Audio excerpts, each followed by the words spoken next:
महेंद्र अपने परिवार के साथ एक छोटे से गांव में रहता था। उसके परिवार में उसकी पत्नी उर्मिला और दो बेटियां शीतल और छाया होती हैं। वो अपनी दोनों बेटियों के लिए रिश्ते की तलाश कर रहा था। तभी एक दिन उर्मिला का भाई घर आता है। मामा जी नमस्ते। मम्मी, जल्दी आओ, देखो मामा जी आए हैं। जीती रहो बेटी। कैसी हो? मैं अच्छी हूँ मामा जी। आप बताइए, आइए बैठिए। तभी उर्मिला आती है और अपने भाई से मिलती है। शीतल चाय बनाने चली जाती है और छाया शीतल की हेल्प कराने के लिए रसोई में आती है। अरे बहन, बहुत अच्छा रिश्ता है। दोनों लड़के सगे भाई हैं। तेरी भी परेशानी खत्म हो जाएगी। दोनों बहनें एक घर में जाएंगी तो अच्छी तरह रहेंगी। घर बार सब बढ़िया है। वो सब बात तो ठीक है भाई, पर मेरे को एक चीज समझ में नहीं आ रही। एक भाई शहर में अच्छी नौकरी कर रहा है, तो दूसरा भाई किसान क्यों है? क्या वो कम पढ़ा लिखा है?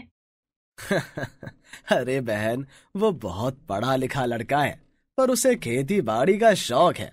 ठीक ठाक कमा लेता है। ठीक है भाई, इनको आने दो, फिर बात करके बताती हूँ। फिर उर्मिला अपने भाई को खाना वाना खिलाकर भेजती है। शाम को जब महेंद्र घर आते हैं तो उर्मिला उनसे भाई के लाए रिश्ते की बात करती है। रिश्ता तो बहुत अच्छा लग रहा है, लेकिन एक भाई किसान है, उसकी आमदनी इतनी नहीं होगी। दूसरे की सेटल जॉब है और उसे अच्छी खासी सैलरी भी मिलती है। अ, दोनों ही लड़के देखने में अच्छे भी हैं। तू बता और मिला, क्या करें? मुझे तो रिश्ता अच्छा लग रहा है। बस फर्क सिर्फ इतना है कि एक भाई किसान है, पर दोनों बहनें एक ही घर में जाएंगी, ये अच्छी बात। सुख दुख में एक दूसरे के साथ खड़ी रहेंगी। महेंद्र अपनी दोनों बेटियों को रिश्ते के बारे में बताता है। शीतल का रिश्ता किसान लड़के अमन से होता है और छाया का रिश्ता अमित से तय हो जाता है। कुछ समय बाद महेंद्र धूमधाम से अपनी दोनों बेटियों की शादी कर देता है। शादी के बाद माँ, मैं परसों सुबह शहर चला जाऊंगा। इतने दिन की छुट्टी नहीं कर सकता और बार बार आने जाने का झंझट भी लगा रहेगा। तो मैं छाया को भी साथ लेकर जाऊंगा। अरे बेटा, इतनी जल्दी क्या है? अगली बार जब तू छुट्टियों में आएगा तो छाया को साथ ले जाना। माँ, तू समझने की कोशिश कर। मैं बार बार छुट्टियां नहीं ले पाऊंगा। ठीक है बेटा, जैसा तुझे ठीक लगे। जा, छाया को बोल दे, वो भी अपनी पैकिंग कर लेगी। और जैसे ही छाया को पता चलता है कि वो शहर जाने वाली है, उसकी तो खुशी का ठिकाना ही नहीं रहता। वो भागकर शीतल के पास जाती है। शीतल शीतल शीतल, ओ मेरी बहन, मेरे बचपन का सपना पूरा होने जा रहा है। मैं शहर जा रही हूँ। अरे वाह, ये तो अच्छी बात है। क्या माँ जी ने परमिशन दे दी? अरे हाँ, उन्होंने परमिशन दे दी है। मैंने तो अमित से साफ कह दिया था कि मैं आपके साथ शहर जाऊंगी, और फिर उन्होंने किसी तरह अपनी माँ को मना लिया। अब तो मेरी जिंदगी बिल्कुल ही बदल जाएगी। शहर की जिंदगी का मजा ही कुछ और होता है। चारों तरफ रोशनी, शोर शराबा, महंगे महंगे मॉल, रेस्टोरेंट। हाँ, जैसा मैं चाहती थी, मेरे को तो बस वही लाइफ मिल गई। अच्छा अच्छा, ये ठीक है, लेकिन इतना खुश होने की भी जरूरत नहीं है। थोड़ा ध्यान से रहना, पहली बार शहर जा रही हो। और हाँ, फिजूल खर्ची बिल्कुल मत करना, जैसे कि तू हमेशा से करती आई है। बस मैं तुझे इसीलिए कोई बात बताना नहीं पसंद करती। तेरी नसीहतें शुरू हो जाती हैं। अरे अब मुझे फिक्र की क्या जरूरत है? अमित है ना, इतनी बड़ी कंपनी में काम करते हैं, तो पैसा भी अच्छा कमाते हैं। मैं तो बस बहुत मजे करूंगी। छाया, बहुत अच्छी बात है कि अमित बहुत पैसा कमाता है, लेकिन तुम्हें पैसों की कदर करनी आनी चाहिए। ये सब तेरे सोचने का काम है। जीजा जी तो किसान है, अब कितना कमाते हैं मुझे नहीं पता। मैं तुझे एक एडवाइस देती हूँ, तू आज से ही पैसे बचाना शुरू कर दे।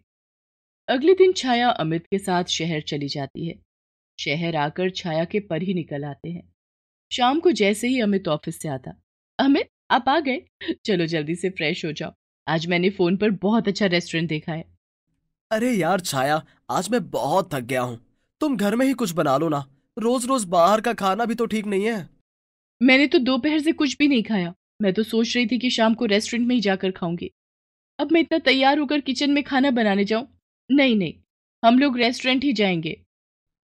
ठीक है, मैं थोड़ी देर रेस्ट कर लेता हूँ, फिर चलते हैं। छाया रोज रोज कहीं ना कहीं जाने की जिद करने लगी। अमित उसे कुछ नहीं कहता। वो सोचता है कि शहर पहली बार आई है तो सारी चीजें देखने का मन करता होगा। और उधर गांव में अरे शीतल, तुम रोजाना ही घर में खाना बनाती हो। शादी के बाद हम एक दिन भी कहीं नहीं गए। पास ही में एक कस्बा है, वहां का ढाबे का खाना बहुत मशहूर है। चलो, किसी दिन मैं तुम्हें वहां लेकर चलता हूँ।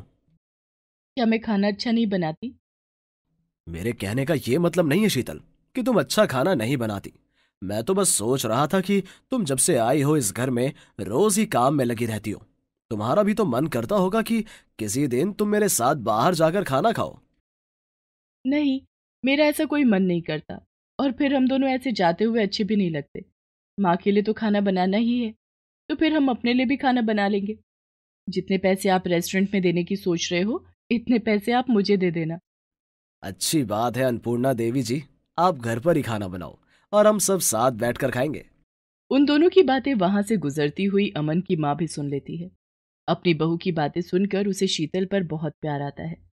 मैंने अच्छा चुनाव किया है, मुझे अच्छी बहुएं मिली हैं।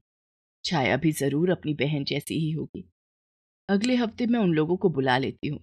शादी के बाद से सारा परिवार एक भी दिन इकट्ठा नहीं हुआ। ठीक है माँ, मैं अमित से बात कर लूंगा, वो तुमसे मिलने आ जाएगा। अब तुम इतनी फिक्र मत करो और आराम करो। अगली सुबह अमित जब अपने खेतों में जाने के लिए निकलता है, तो वो देखता है कि उसकी माँ को छाती में बहुत दर्द हो रहा है। वो अपनी माँ को लेकर हॉस्पिटल जाता है। अमित भाई, माँ को हार्ट अटैक आया है, जितनी जल्दी हो सके तू आजा। भाई, आप बिल्कुल भी फिक्र मत करो, माँ का ख्याल रखो, मैं शाम तक पहुंच जाऊंगा। फोन रखने के बाद छाया, जल्दी से बैग में 2-4 कपड़े रख लो, माँ को हार्ट अटैक आया है, हमें अभी गांव के लिए निकलना होगा। अरे अब भैया से कह देते, वो माँ को यहीं ले आते। कैसी बातें कर रही हो छाया? अगर भैया माँ को यहां तक लाते तो क्या वो बच पाती?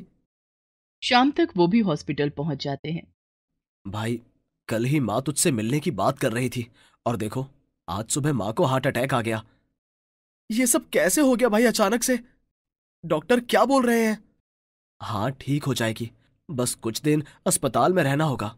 शीतल और छाया भी आपस में मिलती हैं। और तुम दोनों थे तो यहाँ माँ का ख्याल रखने के लिए। अमित ने इतनी जल्दी मचाई आने की। क्या क्या कह रही हो छाया? अगर हमारी माँ को हार्ट अटैक आता तो क्या तब भी तुम नहीं आती? अरे अचानक से आने पड़ा। तुम्हें पता है हम टैक्सी करके आए हैं।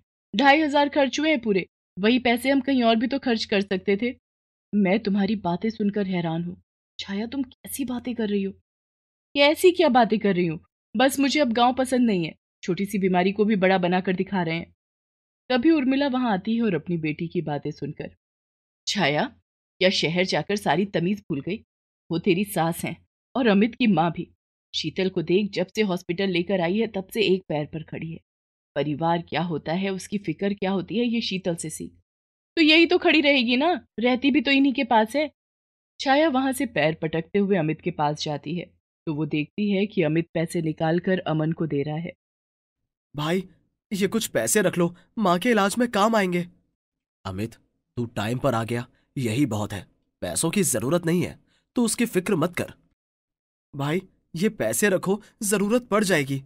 छाया वहां आकर अमित को बोलती है, आप जरा 1 मिनट इधर आना, मुझे आपसे बात करनी है। छाया अमित को साइड में ले जाकर बोलती है, अरे अभी तो हम इतने सारे पैसे टैक्सी पर खर्च करके आए हैं, और जाने का भी किराया लगेगा। ऊपर से तुम भाई को इतने सारे पैसे दे रहे हो। मेरी माँ को हार्ट अटैक आया है छाया, और पता नहीं कितने रुपए खर्च हो जाए। मैं मानता हूँ भाई सब कुछ संभाल लेंगे, लेकिन मेरा भी तो कोई फर्ज है। ये सब मैं नहीं जानती, बस मैं इतना जानती हूँ कि आपकी मेहनत की कमाई ऐसे खराब नहीं होनी चाहिए। शीतल छाया की बात सुनकर गुस्से में आ जाती है और वो आकर छाया को एक थप्पड़ मार देती है। तभी उर्मिला, महेंद्र और रमन सब इकट्ठा हो जाते हैं। जब से तुम आई हो मैं देख रही हूँ कि तुम सिर्फ पैसा पैसा गा रही हो। क्या तुम्हारे लिए पैसा इंसानों से बड़ा हो गया? यहाँ हम लोगों को फिक्र हो रही है कि माँ जी कब ठीक होगी, और तुम जब से सिर्फ पैसा पैसा ही बोले जा रही हो। शीतल बिल्कुल ठीक कह रही है छाया, मुझे भी बड़ा अफसोस हो रहा है। अमीर होने का मतलब ये नहीं होता कि तुम सब लोगों को नीचा दिखाने पर उतर जाओ। और जिन लोगों को तुम नीचा दिखाने की कोशिश कर रही हो, मत भूलो, वो सब तुम्हारे अपने हैं। जिस तरह की बातें तुम अमित की माँ के लिए कर रही हो, सोचो अगर अमित ने तुम्हारी माँ के लिए की होती। छाया, तुम्हें शर्म आनी चाहिए। जिस अमीरी के लिए तुम इतरा रही हो, मत भूलो कि अमित की माँ ने उसको यहां तक पहुंचाने के लिए कितनी मेहनत की है। ऊपर से सब कुछ तुम्हें सुहावना लग रहा है। लेकिन उसके पीछे की मेहनत तुम नहीं देख पा रही हो।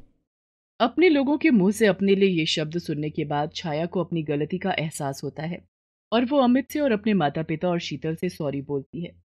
इस तरीके से तो मैंने सोचा ही नहीं था कि अगर मेरी माँ और बाप को कुछ हो जाता तो फिर यही लोग मदद करते हैं। आप सबसे मैं माफी मांगती हूँ।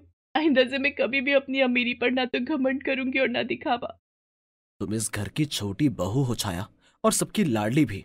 और तुम्हें अपनी गलती का भी एहसास हो गया है, इसलिए सब बातों को भूल जाओ और मिलकर खुशी खुशी। और फिर सब लोग अमित की माँ से मिलने चले जाते हैं।